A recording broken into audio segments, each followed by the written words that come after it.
A thermodynamic system is taken through the cycle ABCDA. The work done by the gas along the path BC is அப்படிங்கிறாங்க. So இங்கே வந்து work done என்ன அப்படின்னு சொல்லி கேட்குறாங்க.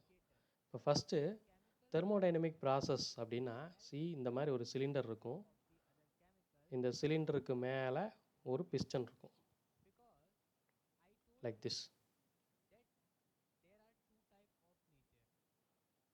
இதுக்கு இந்த பிஸ்டன் இந்த மாதிரி இருக்கும். இது கீழே வந்து கேஸ் மாலிக்யூல்ஸ், இது உள்ளே எல்லாம் பார்த்தீங்கன்னா நம்மளுக்கு கேஸ் மாலிக்யூல்ஸ் வந்து இருக்கும். இப்போது இதுக்கு ஹீட்டு உள்ள இன்புட்டாக கொடுத்தோம் அப்படின்னா இந்த கேஸ் மாலிக்யூல்ஸ் வந்து இதனுடைய கேஸ் மாலிக்யூல்ஸோட இன்டர்னல் எனர்ஜி அதிகமாகி இது வந்து ஒரு ஃபோர்ஸ் கொடுக்கும் இந்த பிஸ்டன் மேலே. இப்படி ஃபோர்ஸ் கொடுத்து இந்த பிஸ்டனை மேலே தள்ளும். அப்போது ஒரு ஃபோர்ஸ் கொடுத்து இந்த பிஸ்டன் மேலே ஒரு டிஸ்பிளேஸ்மெண்ட் நடந்துச்சு அப்படின்னா அங்கே ஒர்க் டன் இருக்குன்னு அர்த்தம்.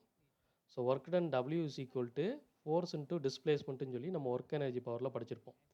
ஸோ நம்ம ஹீட் இன்புட் கொடுத்தோன்னா நம்மளுக்கு வந்து ஒரு ஃபோர்ஸ் கொடுத்து ஒரு டிஸ்பிளேஸ்மெண்ட் நடக்குது, ஒர்க் டன் நடக்குதுன்னு அர்த்தம். அதே மாதிரி உள்ளேருந்து ஹீட்டை வெளியில் எடுத்தோம்னாலுமே நம்மளுக்கு பிஸ்டன் மேலேருந்து கீழே இறங்கும், அப்போயும் நம்மளுக்கு ஒரு டிஸ்பிளேஸ்மெண்ட் இருக்கும். அப்போ நம்மளுக்கு நெகட்டிவ் ஒர்க் டன் இருக்கும் அப்படின்னு சொல்லுவோம்.